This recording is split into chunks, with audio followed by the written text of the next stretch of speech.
Good day, ladies and gentlemen. Today I'm playing World of Warships Blitz on mobile, and I really like the destroyers in this game. I don't do so well with anything bigger than that. Some of the cruisers are okay, but I like destroyers.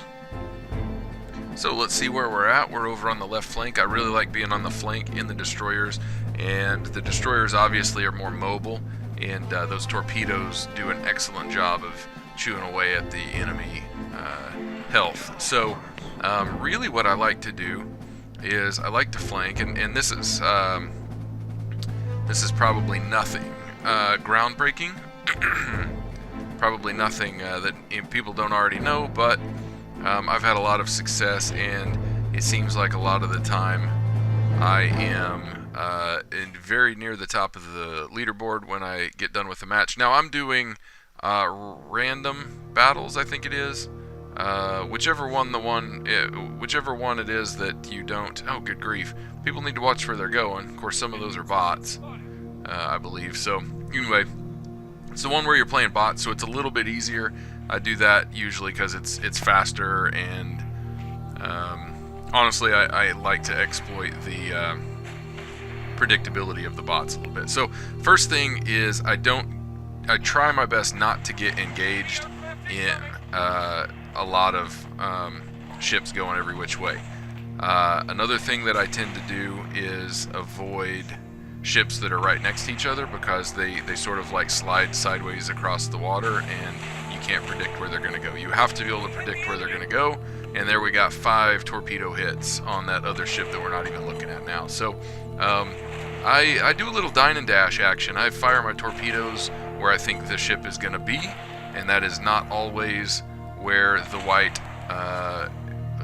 cone of death points to. So there somebody got the kill, but we certainly helped wipe them up. We're already at 20,000 almost points worth of damage. So but yeah, I like to fire the torpedoes and then get out of there and try to zig and zag, going left and right depending on where they're shooting.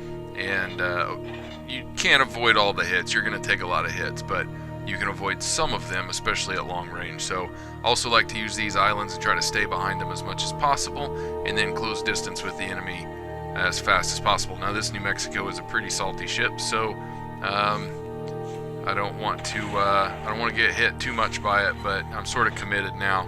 They've got a really long range. So here in the Farragut you get 2 launches, and what I'm doing here is I'm leading it a little bit extra. I'm letting that catch up to me. There goes both of them. I fired. I'm close enough, and battleships are slow enough that I pretty much just followed the white cone of death. And there we got 7 more torpedo hits.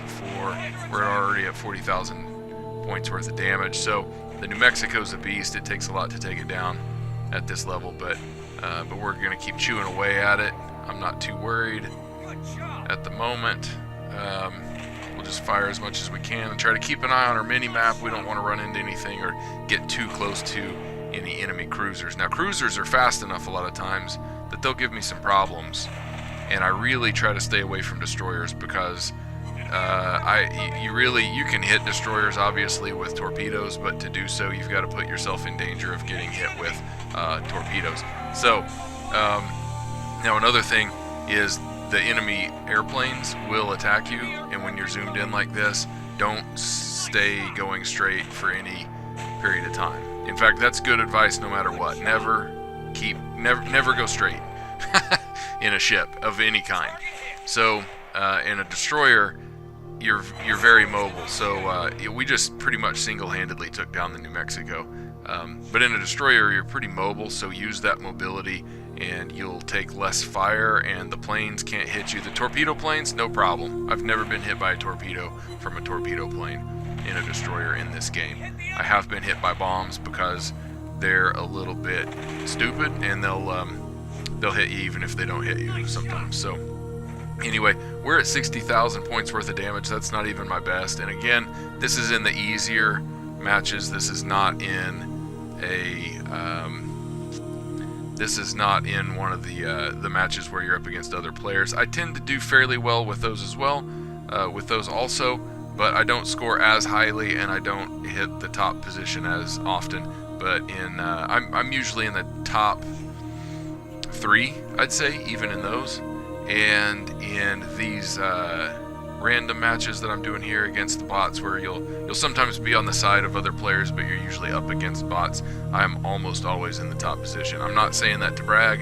I don't think I'm really all that good at this game. That's just how powerful the destroyer can be if you zig and zag and hide behind the islands and come in for torpedo runs.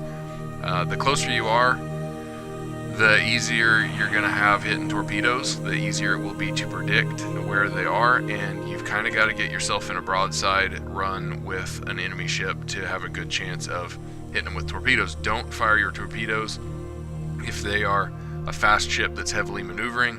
Don't fire your torpedoes if you are kind of in an enfilade position against the ship, meaning that you are, as they say, crossing the T. If they are pointed at you or away from you and you fire a spread of torpedoes at them, it's not very likely that you're going to hit them. You can. Sometimes they'll not know they're there and they'll turn into them at the last second, but or turn into the spread. But it's just too easy for them to go right between your torpedoes. So we're going to park here next to the Arizona and just wait out the wind. Either they're going to get that last destroyer, or time ran out. So we didn't get the capture or kill all the ships, but that's okay. Let's see how we did. Okay, we are smoking it. We are twice the points in terms of damage as anybody else, and we sank a ship. That's pretty good, and that's about where I am most of the time. Okay, so now we're gonna go back to the Nicholas. I actually have a lot more fun with the Nicholas than I do the Farragut. This is my tier 4 destroyer, and we are off on the right flank with a couple of battleships. We're gonna snake out here in front of this battleship and get behind this island over here. I always set my spread of my torpedoes to the narrowest spread right off the bat. You saw me do that right there. And then I'll usually, sometimes I'll leave it on torpedoes. Most of the time I'll go back to my deck guns so that I can get my binoculars and kind of check out the ships and try to see which direction they're going, get a little better scope of what's going on. But I always fire narrow spread torpedoes, always.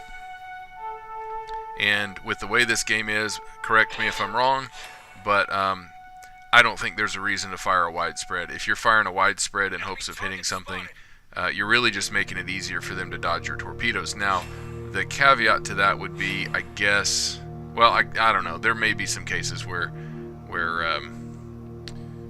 it would be easier or better, but I can't think of them. So I usually don't fire my main gun until I'm detected, and then once you're detected, you might as well fire. If you do fire your gun before you're detected, your detection circle will go up.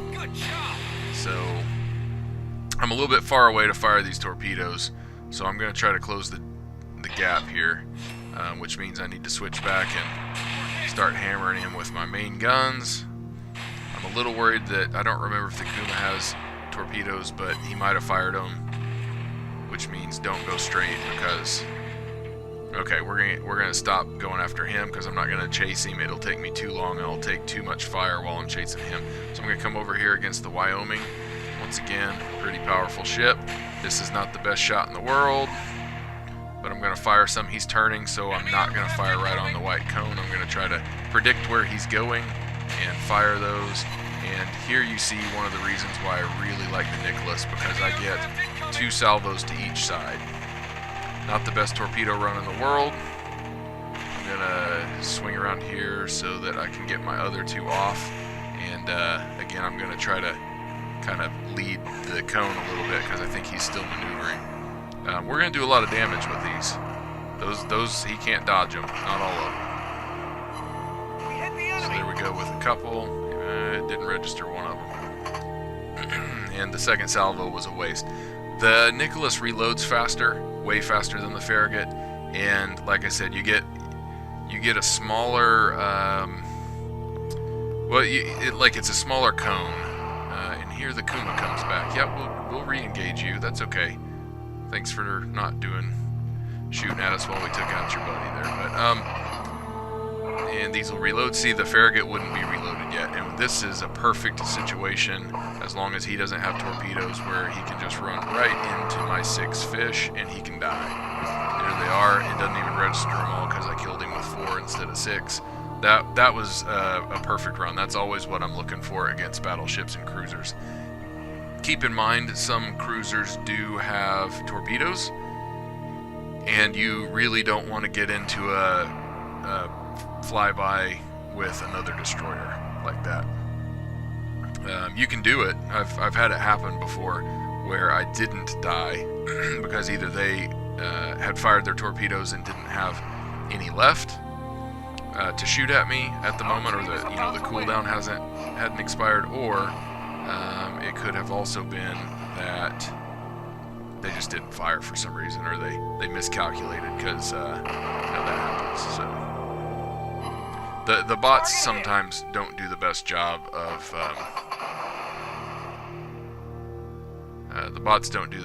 all the time of anticipating where you're going. I don't know exactly how to exploit it, but it's pretty easy to exploit it by accident. Okay, so yeah, my both of these destroyers are pretty sweet, the Nicholas and the Farragut, and my main rules of destroyer combat are: don't steam straight, don't very rarely should you do anything but full speed. There are times when you could, but very rarely should you switch from full speed to any other speed. Use the narrowest funnel for your torpedoes, the narrowest spread. Don't fire your main guns until you're detected. Use the islands for cover. Use other ships for cover. It's not a bad idea to stick close to cruisers and battleships from time to time. Flank, don't go straight in. Definitely don't go in the middle of the battle. You will get targeted by everything, and you'll get smashed to bits by everybody. Don't go broadside to broadside close range with another destroyer, but don't hesitate to do it against battleships and cruisers. They will do a lot of damage to you, but if you can get in close without them doing too much damage, you're gonna tear it up. So we're gonna kill this guy unless somebody else hits him with a good broadside first. And like I said, don't do this to a destroyer normally, but he's going down, and we get the kill. That's not my best. So yeah, let's see how we did. That's definitely not my best. Still not shabby for a destroyer. The only one that beat me was a pretty salty battleship that did a ton of damage, but I sank more ships than him. Anyway, that is the destroyer strategy that I use in World of Warships Blitz, and I hope that helps, and I hope you enjoyed the video. Thanks for watching.